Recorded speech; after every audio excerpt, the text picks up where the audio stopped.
For this chapter, I decided I wasn't gonna light candles tonight. It was a Monday night, a Monday, and everything kind of fell apart earlier, as you saw. And I wanted to kind of put it together. So look, everything got worked out. I fixed my altar. Whatever fell, fell. Whatever stayed nice, stayed nice. I separated it, mixed it, changed it. Everything changes, you know. Don't get stuck on one idea. So when you create an altar, try to be like eclectic, you know. Since I'm a gay guy, like I like fabric and color. You know, you got to be creative. You don't just buy things because okay, you have to buy that. You could make it, you know. And I'm gonna try to do some sewing projects. I've been wanting to get more into sewing. That's a really strong craft. But I want to go over some of the series of videos that I did. I want to let people understand something. I believe in theatrics and drama. You know, none. You know, nothing. You know, the story of comedy and tragedy. Um, the symbolism in theater, theatrics, costume design. I was kind of very much into fabric. I would say that my ancestors had a big history with fabric. But back to the videos I did before, there's a thing that in the Sanse religion or in the Mesa Blanca is that sometimes when you talk to your ancestors, you don't want to be like become possessed or something. You don't want to become obsessive. Okay. However, though, if the spirit is coming to you really strong, then just go with it. Like feel it out. Like if it's telling you to in a different language you might not know, you can feel out that language. I'm just very familiar with different languages. Not everyone's that gifted in that way, but whatever you feel. But I think that I want people to know that if you have a sense of humor, this is what I feel is a way for us to just be at our home and just connect to what is ours. You know what I'm saying? Everyone's watching TV, everyone's learning, you know, other people's ideas, other people taking up their time. You know, people aren't spending like personal time, you know? And I thought it would be really creative to do a theatrical play with these characters, as you saw, and I don't think I'm gonna keep going with it because I think that was enough footage to make a movie. I don't. I just have a project that I want to put all those clips into like a movie, and then maybe like edit it. You know what I'm saying? I think that's pretty much it. I don't think I would go further into the video of what that was. Um, but I think what it is that it's interesting that when your Orisha are consecrated on your mesa, things start to change with the arrangement. You don't want to leave things stagnated. So today was a really kind of I want to say a shitty day, right? My mirror fell on my altar. That wasn't a good day. Like I just celebrated putting everything together nicely, and then all of a sudden everything fell apart. So sometimes when things fall apart, it doesn't mean that you have to fall apart with it. You see what I'm saying? If sometimes things break and change to help you go on forward, you means it broke something. Sometimes something that breaks sometimes signifies just change. It means an evolution. And for me, I thought it was really interesting that one thing that I was noticing in the celebrations is that the ladies like to celebrate Oya and Oshun, and they like to give her flowers. So I thought this was like a pretty decorative idea, you know. And I have Madame Nicole, you know, and then I did like purple roses. I found purple roses the other day. I thought it was really cool. I never seen purple roses. Um, what else?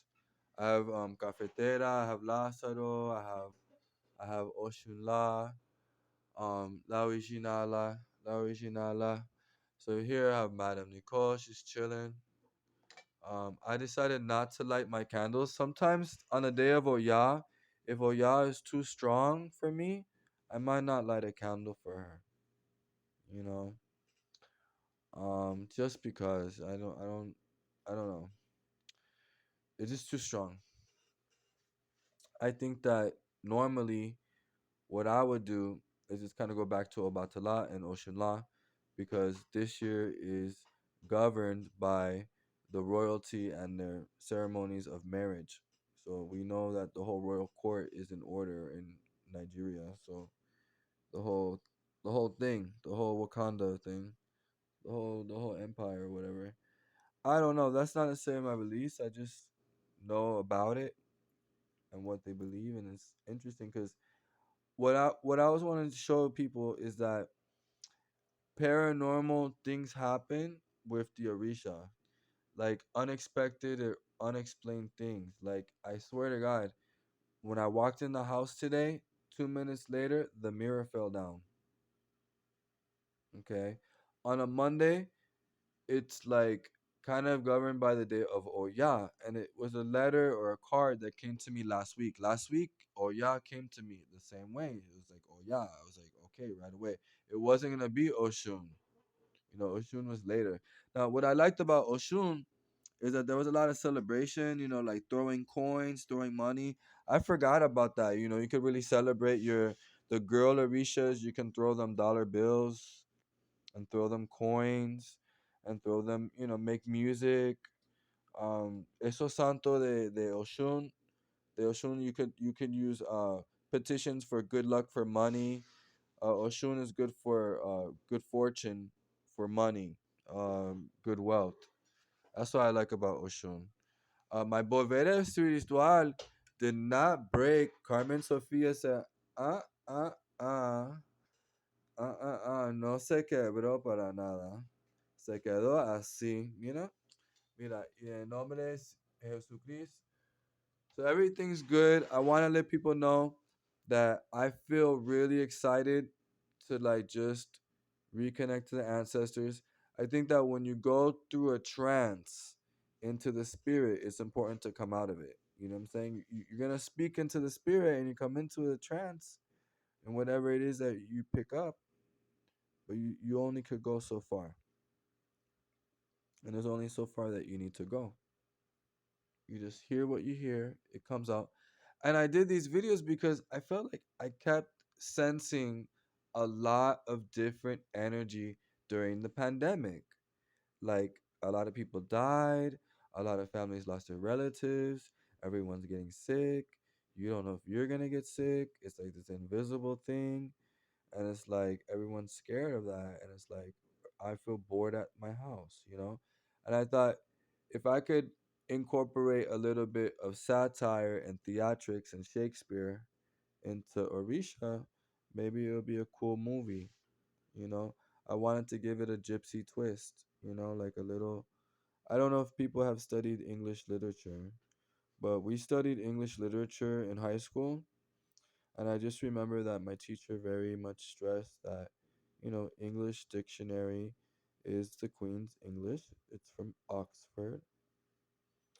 And that's it. I mean, it's Oxford, Britain, the university.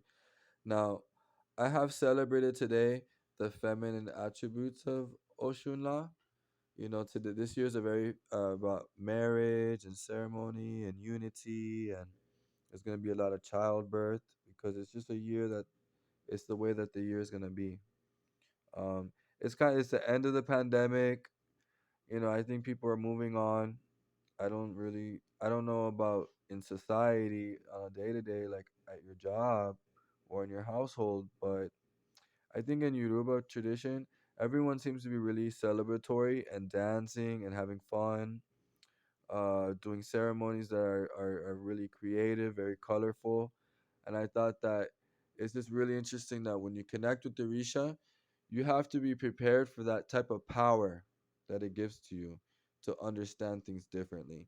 There's the unknown, there's the invisible and the visible, you know, and there's superstitions, there's jinx, there's spells, there's different things that exist. It's not that you have to believe in it or not, it's just what's out there. you know. So these were some videos I wanted to share with everybody. I want to make sure that everyone gets a chance to see the cuadro.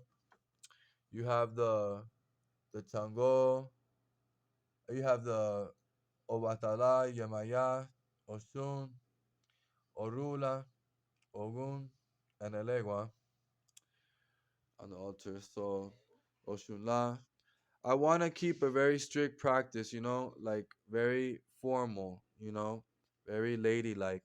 I have my regla Filipina, the Philippine La China, the Philippines Quan Lin. I say Philippines because esto era de una Filipina. It was a Philippine lady that used to have.